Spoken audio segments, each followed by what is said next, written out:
Yo, what's going on, everyone? I'm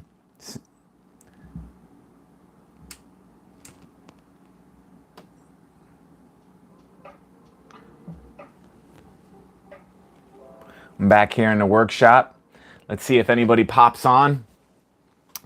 Yeah, I just wanted to shoot a live stream back here in, a little bit, see if I can start doing some live streams off of my cell phone, because then I'll be able to go back outside and do a lot of my filming. So that's what I was doing when I first started the channel. I was doing all the live energy updates outside. So it is Sunday night, and there for a little while I was doing some live streams on Sundays. So I hope you guys had a great weekend. It's currently raining. I got some Japanese lo-fi on in the background, so hopefully that won't be too loud. But yeah, I wanted to pop on and talk about this crazy phenomenon.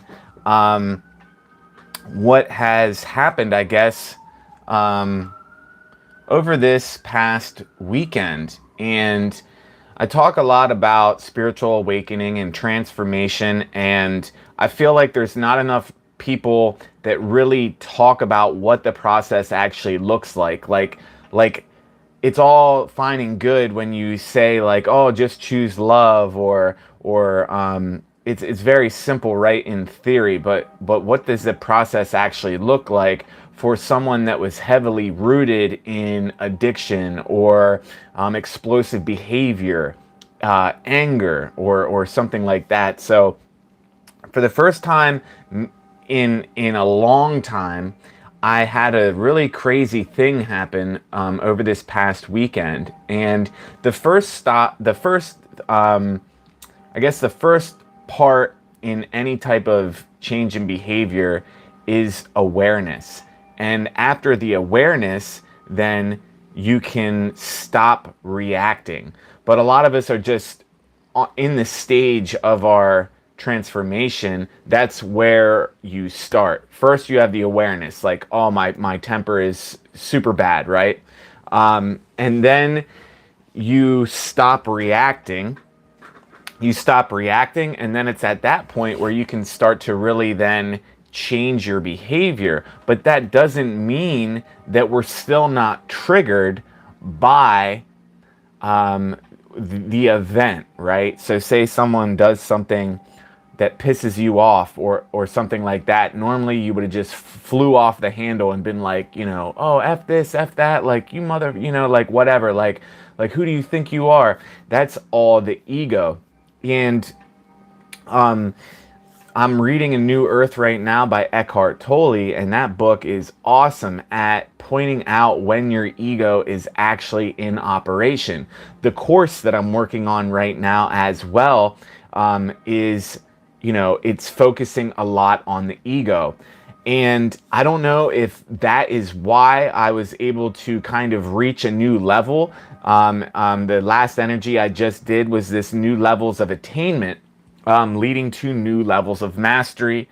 Today I saw this number 333, and it's not something new, but I don't see these numbers.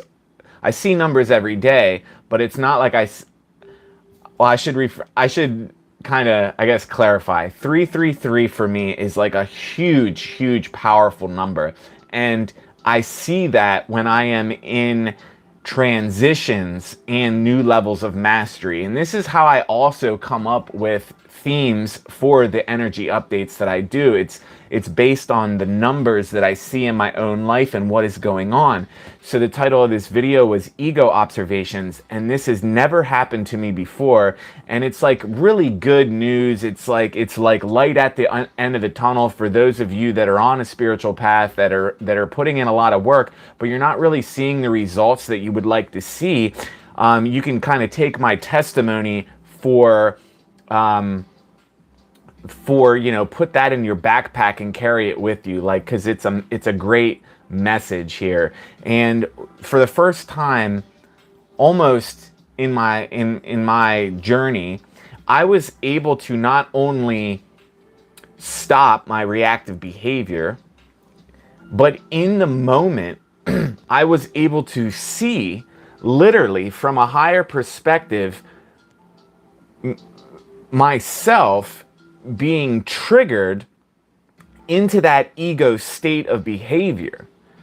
And but the beautiful thing is that even though I was still triggered, those emotions still came up within me.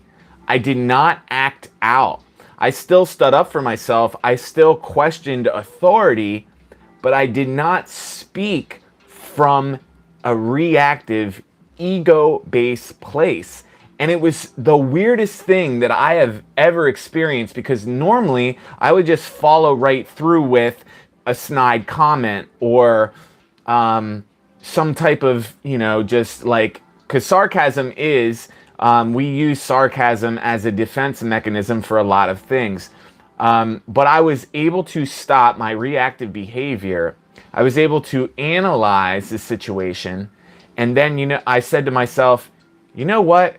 I am just going to take myself out of this situation. And I literally just walked out the restaurant, took a few breaths outside, took a few breaths, collected my thoughts, took a few deep breaths, came back in to the restaurant, and the energy totally shifted. My coworkers were like, "Oh no, like this is, we're sorry, like, but this is just the way it is, and this and that. Like, don't take offense to this or that." And it was just weird. There was a weird kind of power struggle going on, and the other people that I was working with, they weren't consciously aware that this was happening. It's hard to explain, but if you're in this situation, you'll know what I'm talking about. If you're on a path of transformation, you will literally be able to see your ego struggles literally playing out. And the craziest part about this was that it's not like these people don't like me, right? It's not like people don't like you. But in most of your interactions with people at work, out in the world, it's really all based on the ego and the perceptions of the ego and everything that you have like seen, done, or heard up till that point in time. So you got to understand this, that true ego-less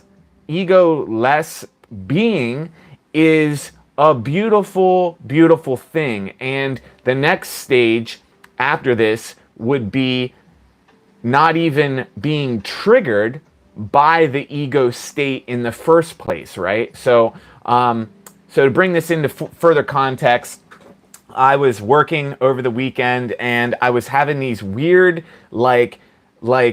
emotions come up when my ego was being attacked, or thought it was being attacked. And I really had to be a bigger man and step more into what you would consider the spiritual self. Like, instead of just knowing, oh, this is the right thing to do, but still playing out the 3D man, or just the old way of doing things, like repressing your divinity, basically.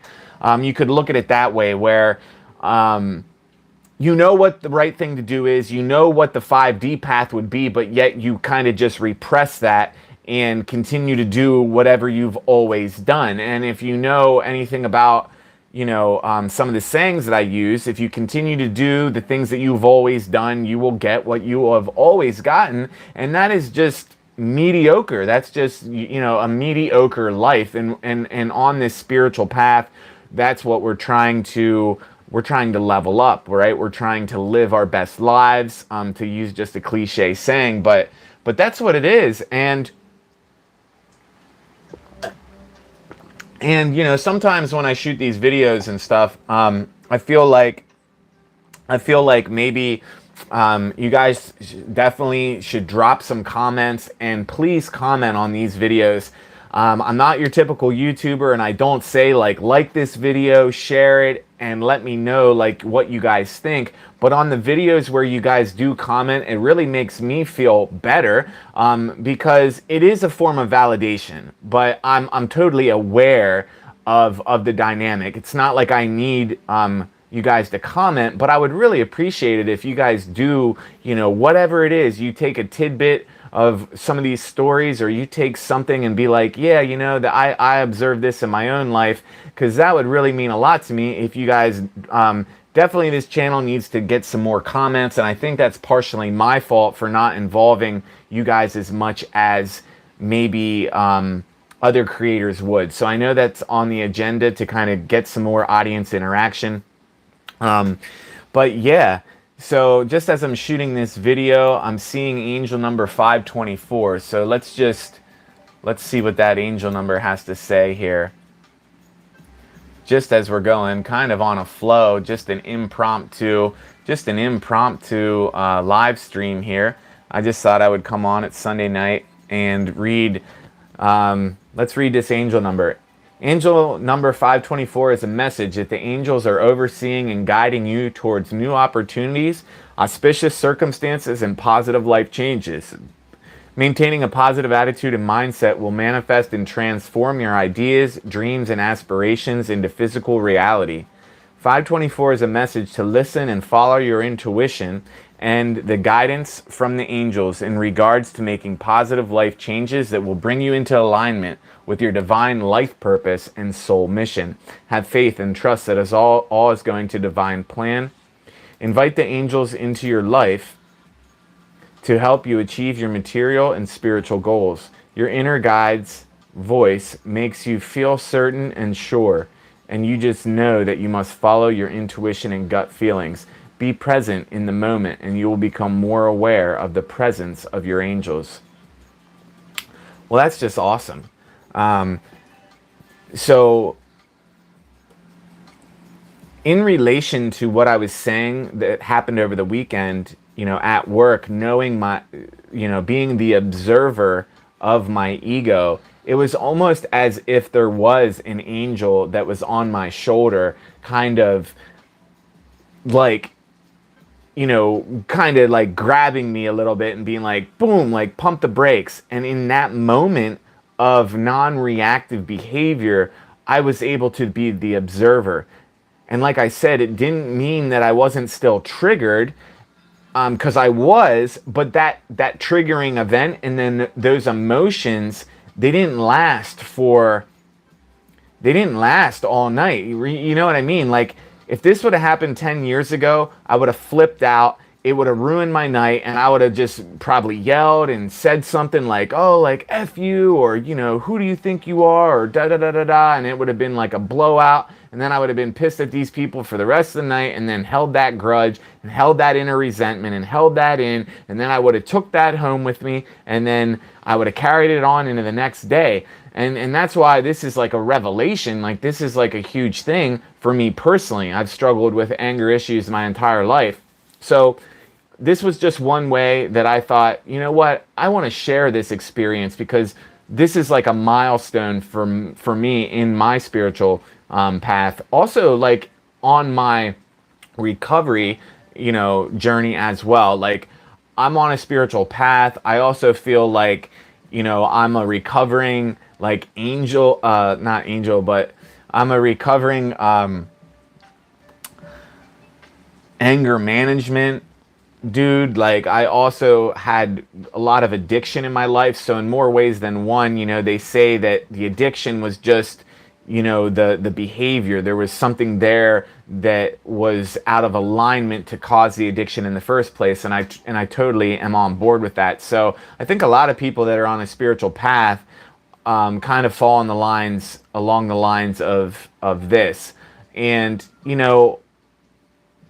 I have realized that as well, that not everybody that's into spirituality has come from the same background that I have come from this very egocentric, way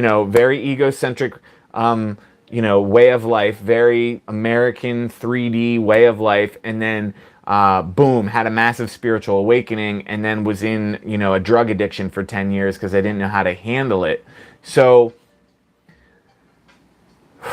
there are some differences, but I'm human, right? We're all human. I think everyone can relate with with what I'm talking about. Sometimes I feel like what I'm talking about is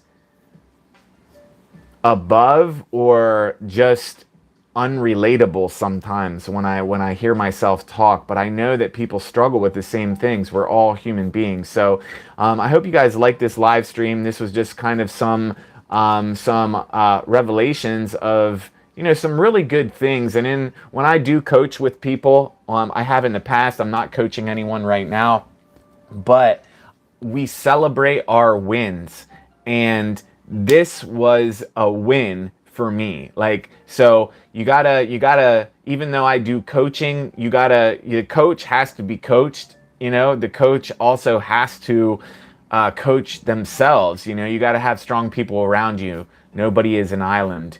So yeah, you guys, I hope everyone is doing, you know, good on the path that they are on. I just did an energy update. If you guys didn't see that, be sure to check that out. If you need some badass jewelry, head over to auricstimulator.com. I got some really cool stuff on my Etsy shop. I got rings now. I got pendants. These are the pendants chilling right here that I just made. That's an Ohm symbol. This is filled with shungite, and I made the bail, and then I did like a galaxy thing on the back. So this is really, really neat. On a side note, those of you didn't know I make jewelry. This one's a flower of life. I painted purple with a cool, like, made out of shungite powder. Here's one. What's this one? It's another flower of life one with a copper bail and then like a galaxy.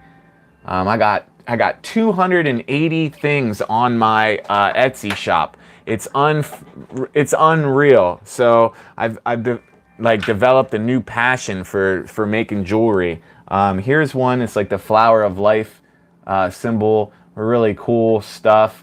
Galaxy on the back. This one is amazing. This is a custom medallion that I made. There's a tensor ring in there. You can kind of see that on the side. Yeah, and then you like put this on a necklace or on a piece of leather, and then you would wear that kind of like that. So yeah, I just thought I would let you guys know. For those that don't know, now you know. I also do tribal necklaces and jewelry. Here's a tribal necklace that I did. Starting to get into some more bones, you know, tribal necklaces. And then this is a custom pendant that I soldered together out of copper. It's really cool.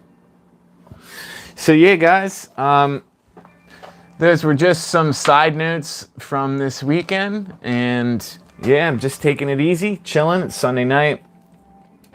Just did a little bit of a wind down for the weekend. I've been super busy. Maybe I'll shoot some more live streams on Sundays to try to do like maybe a weekly recap. We'll see how it goes. And hopefully I can get this course out soon. I'll keep you guys updated on that. So peace out. I hope you guys have an awesome week.